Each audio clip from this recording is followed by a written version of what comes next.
Yesterday my dad had to go to the hospital for emergency. When I was driving, I was praying that nothing was going to happen to him. It turns out that it was nothing serious. It got me thinking, what can we do to help our parents prepare for death and have a better rebirth or state? Can we do anything to help them even though they are not religious?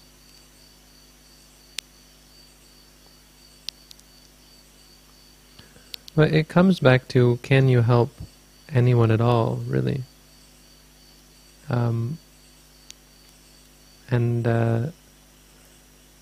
The answer is is only indirectly. You can provide people with information that they're already seeking, and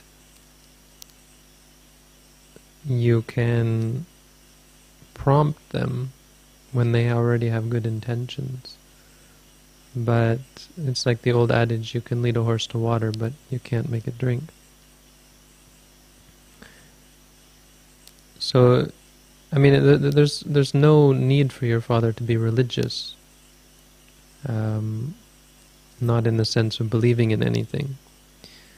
But the word religion doesn't just mean to believe in things.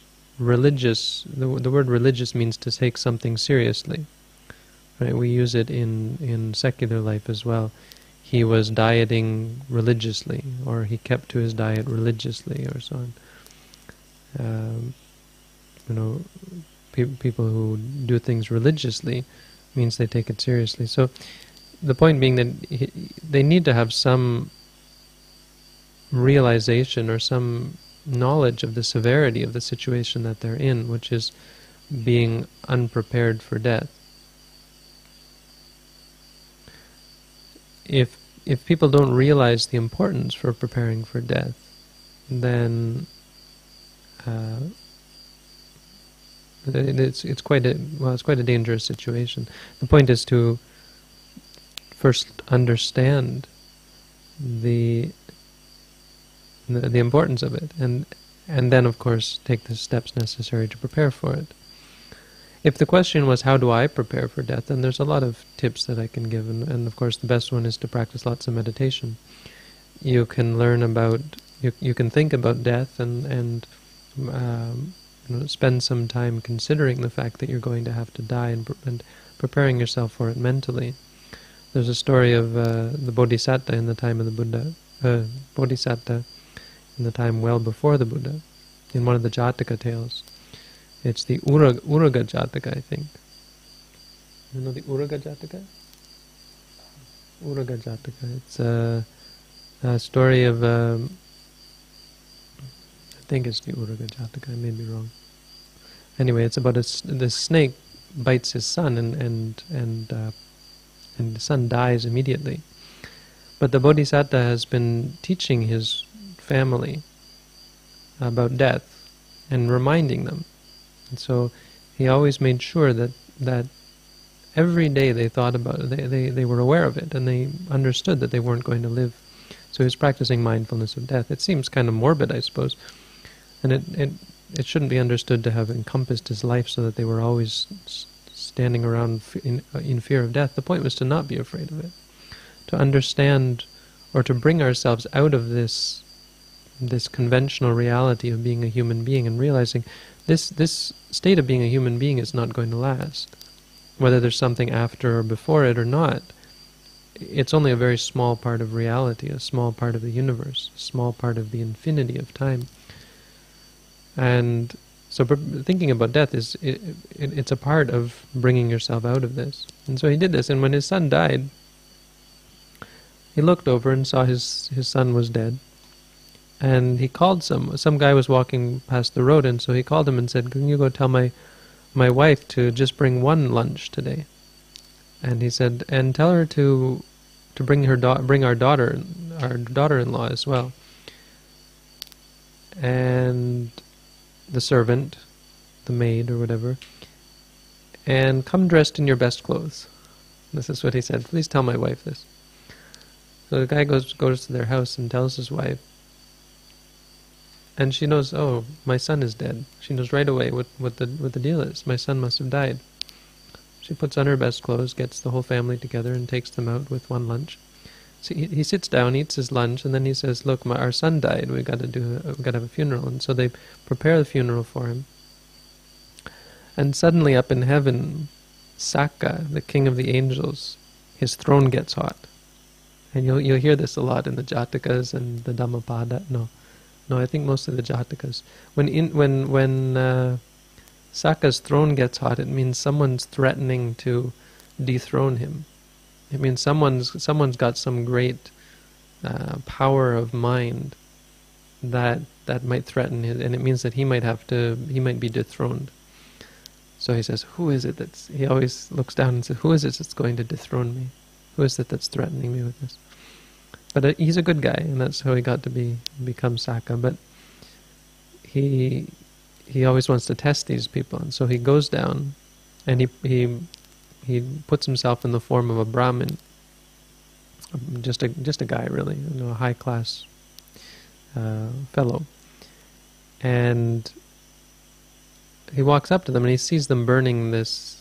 He looks at them burning their son, and he says, "Oh, look at you burning! You must be burning a beast or an enemy of some sort." And the Bodhisattva looks at him and says, "No, we're burning my son."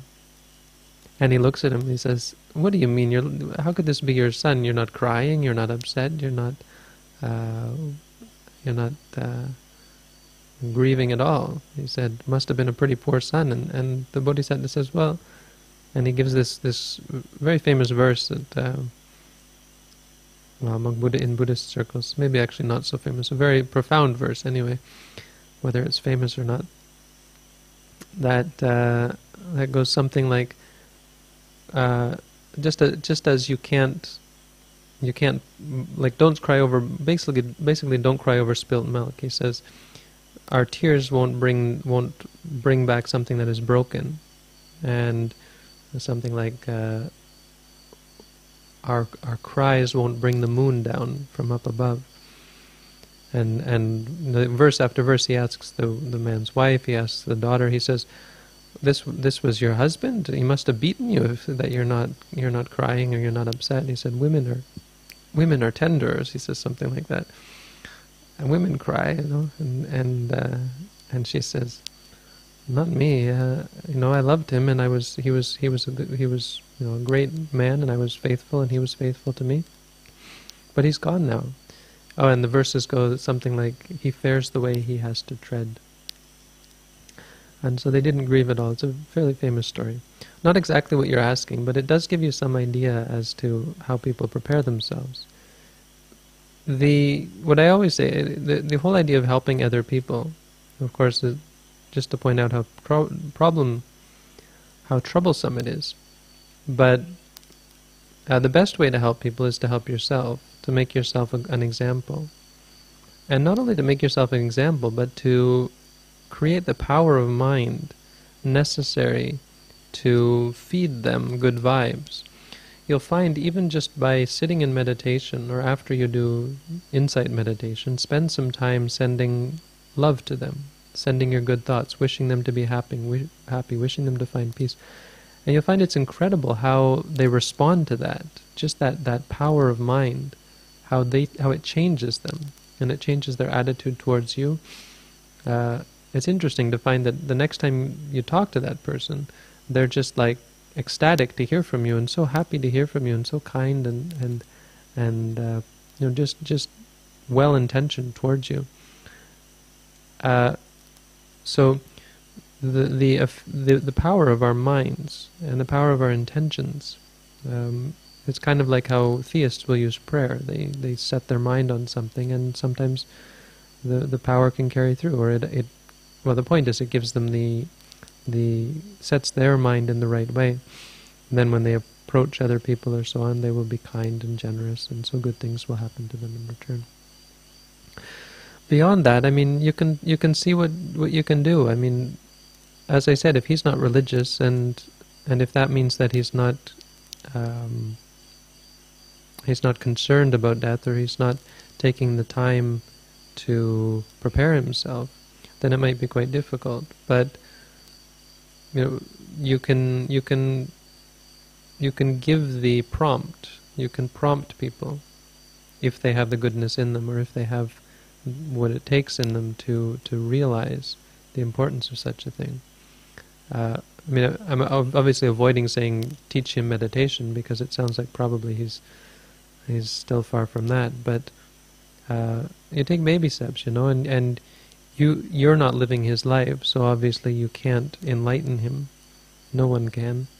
But you can give him the prompt, and you can be an example, and you can be a support and a friend. That's really an important thing when people are dying, is to be a good support, to be someone who's stable. It calms people down, to be with them and to not be crying and moaning. When my grandmother was dying, what they did with her is they had her sing these songs. She would have pain, and horrible pain, and they had her sing songs and so on. And it seemed kind of pathetic, really, because it wasn't helping the pain. It was just kind of helping her pretend that it wasn't there. But I did some chanting for her, let her listen, and she quieted down. And during the time that I was chanting, I didn't know, at that time, it was a long time ago, I didn't know how to teach meditation, or else I would have had a lot more to say. But being that stability for people, and being a reminder for them, because when your father is on death's door, or whatever, at his last moments, he's going to think about everything that happened in his life, and you will go through his mind as well, for sure. So your job now is to make an impression on him. I mean, these are the least that you can do. If you can get him to meditate, then by all means, that's wonderful. And this can often happen for people who have had strokes, or who have had to had seizures or so on. They can become religious. They can see the importance, because when you're in that position, your mind becomes focused and concentrated, and you do start to remember things you've done, reflect on your life, and you feel bad about the things. People who have near-death experiences often change their lives as a result. They will realize that they only have so long, and it could come to them at any time. The invincible idea it leaves them. So I hope that helps.